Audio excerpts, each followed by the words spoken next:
तो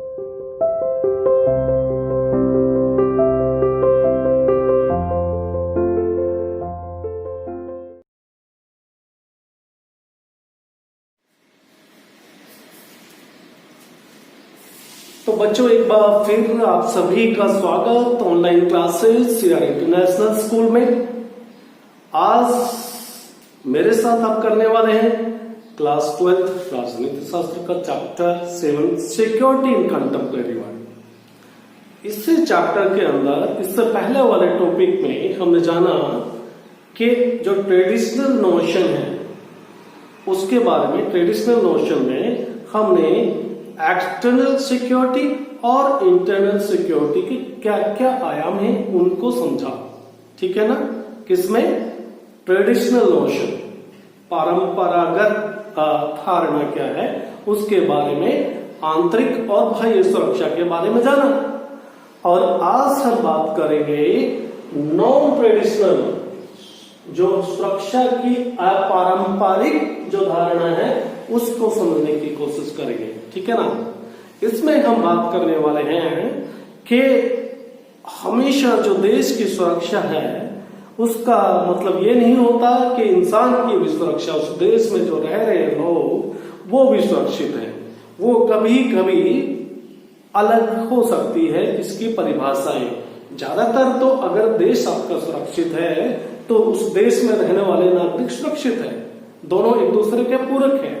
लेकिन कभी कभी ऐसी परिस्थितियां आती है कि जब देश तो सुरक्षित हो सकता है बाह्य आक्रमण से, लेकिन जो देश में रहने वाले नागरिक, कोई इस चीज की गारंटी नहीं कि वो भी सुरक्षित होंगे। ये जानेंगे। फिर ह्यूमन सिक्योरिटी की बात करेंगे। जब देश के रहने वाले नागरिक की हम बात करें तो हम बात करें ह्यूमन सिक्योरिटी की। और ह्यूमन सिक्योरिटी के अभी दो कॉन्सेप्ट होंगे। एक हम नैरो कॉन्सेप्ट में लेने वाले हैं ह्यूमन सिक्योरिटी को।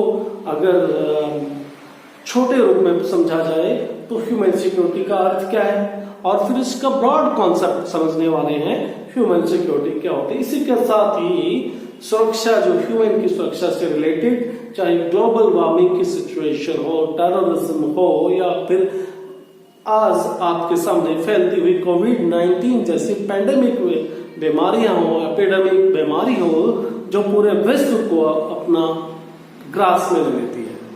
तो इस बारे में आज हम इस चैप्टर के टॉपिक में थोड़ा सा समझने की कोशिश करेंगे। मैं आशा करता हूं कि आप सब अपना 100% कंसंट्रेशन रखेंगे। शुरू करें। नॉन ट्रेडिशनल नोशन, सुरक्षा की अपारंपरिक धारणा।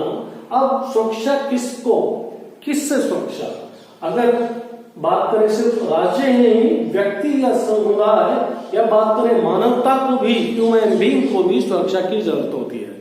जैसा कि मैंने कहा था कि राज्य की सुरक्षा हमेशा ऐसा जरूरी नहीं कि उसके जो रह रहे नागरिक, अगर राज्य सुरक्षित है बाह्य आक्रमण से, बाहर के आक्रमण से, तो जो रहने वाले देश के नागरिक भी सुरक्षित हो, ठीक है। तो इसी बारे में हम ह्यूमन सिक्योरिटी की बात करेंगे कि protection of the human being is more important then the protection of the state. यानी कि देश की सुरक्षा ह्यूमन बीइंग की सुरक्षा से बड़ी नहीं है।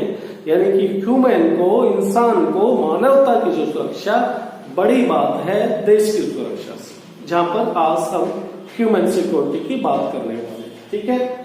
तो इसी में आज हम बात करेंगे मानवता की जो सुरक्षा है उसको विश्व सुरक्षा के नाम से भी, वर्ल्ड सिक्योरिटी के नाम से भी हम समझ सकते हैं। अब सुरक्षित राज्य का मतलब हमेशा सुरक्षित जनता नहीं होती है। जैसा कि मैं आपको पहले भी बता चुका हूं कि ऐसे देश, जैसे बात करें जर्मनी, जहां पर शासक हिटलर जैसे शासक हुआ करते थे, ठीक है ना, तो उन्होंने अब दूसरे देशों से तो आक्रमण किया ही, दूसरों के देशों से तो मुकाबला किया ही, साथ में अपने देश के अंदर भी अपनी जनता के लिए भी कंसंट्रेशन कैंप बनवा के रखे, गैस चैम्बर बना के रखे, और अपने देश के नागरिकों के साथ ही जाति के आधार पर, धर्म के आधार पर, रंग के आधार पर रेशियल डिस्क्रिमिनेशन करते हुए उनको मौत की घाट उतारा। तो कहने का मतलब देश की सुरक्षा कभी गारंटी नहीं होती कि उस देश के नागरिक भी सुरक्षित हों। समझ गए होंगे आशा करता हूं।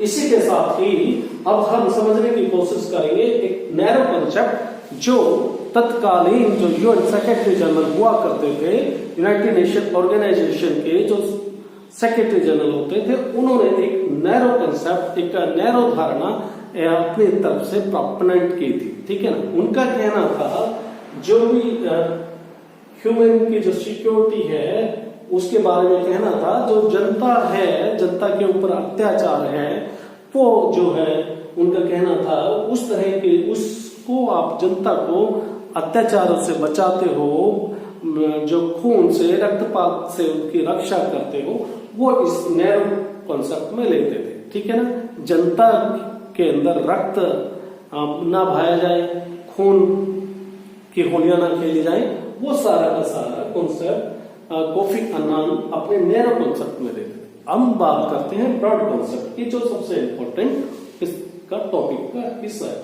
ब्रॉड कॉन्सेप्ट में जब हम बात करते हैं तो जो एजेंडा है, थीम है, जो ह्यूमन के लिए, मानवता के लिए जो खतरे हैं, वो हंगर है, भुखमरी है, बीमारी है, प्राकृतिक आपदाएं हैं।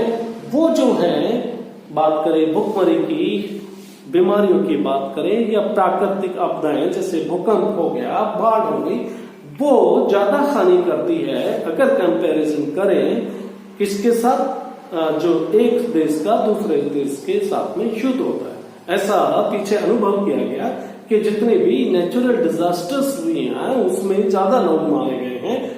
कहां से अगर कंपेयर करते हैं तो अगर हम इसको कंपेयर करें जो देश के आक्रमण के साथ, यानी कि बाहरी देश से आक्रमण में देश के नागरिक जितने मारे जाते हैं, सैनिक मारे जाते हैं, उससे ज्यादा जनता, देश के नागरिक किसी बीमारी से, आपके सामने है विश्व के अंदर पूरे कोविड-19 का जो असर है, कोरोना का असर, पूरे विश्व में कितने नागरिक मारे गए और कितने और इस तरह के कार के ग्रास में जाने वाले। ठीक है। मुझे आशा है कि आप ये समझ गए होंगे कि हंगर है, डिजीज है, नेचुरल डिजास्टर है, वो ज्यादा लोगों को मारते हैं लड़ाई की वजह। अब हम बात करते हैं ह्यूमन सिक्योरिटी के एजेंडा में कुछ और बातें भी इंक्लूड कर सकते हैं, जैसे कि आप इकोनॉमिक सिक्योरिटी की बात करें, आर्थिक सुरक्षा, ह्यूमन बीइंग के सर्वाइवल के लिए, उसके लिए इकोनॉमिक सिक्योरिटी जरूरी है और डिग्निटी ऑफ ह्यूमन, मानवता की गरिमा भी जरूरी है।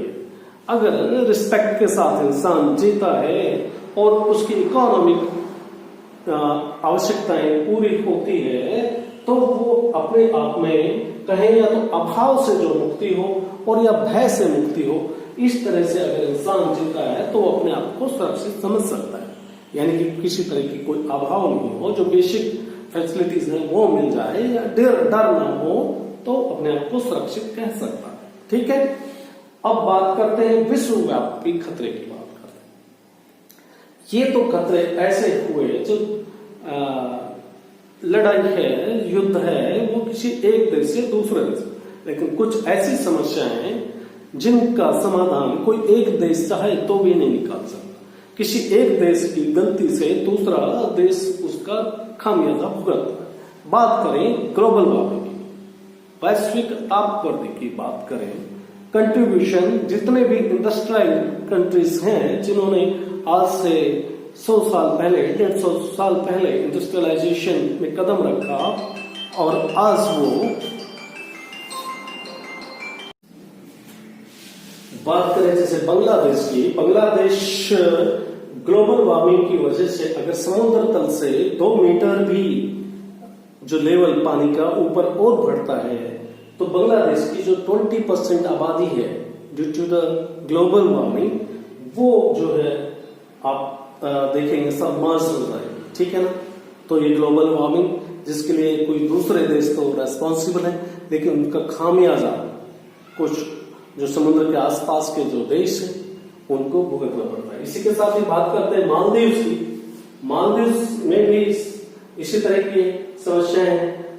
मालदीव भी अगर ग्लोबल वार्मिंग की वजह से अगर पानी का स्तर बढ़ता है तो फिर मालदीव के लिए भी खतरे की निशानी है। मालदीव तो इनफैक्ट पूरा ही सबमर्ज होने के कगार पे होगा इस तरह की सिचुएशन। थाईलैंड भी इसमें कम नहीं है। थाईलैंड की भी जो मोस्ट ऑफ दी इवन आप बात करें तो half of the population will submerge, ठीक है ना, उसकी आधी जो पॉपुलेशन है वो पानी के अंदर समा जाएगी अगर हम देखें। तो ये समस्याएं जो है इनफैक्ट देखें तो अगर अपने आप में ग्लोबल नेचर की समस्याएं हैं, इनका कोई जो एड्रेस है इनको रिजोल्व कोई एक पार्टिकुलर कंट्री अगर चाहे तो नहीं कर सकता। It has to be resolve with the help of the whole the country of the whole world, ठीक है ना। वर्ल्ड के जितने भी सारे वर्ल्ड कम्युनिटी आपको आगे आना होगा और उसमें जो ऑलरेडी डेवलप्ड कर चुके हैं they have to compromise with the developing countries. उनको they should give little liberty कि वो अपने जहां पर थोड़ा डेवलप भी कर सके।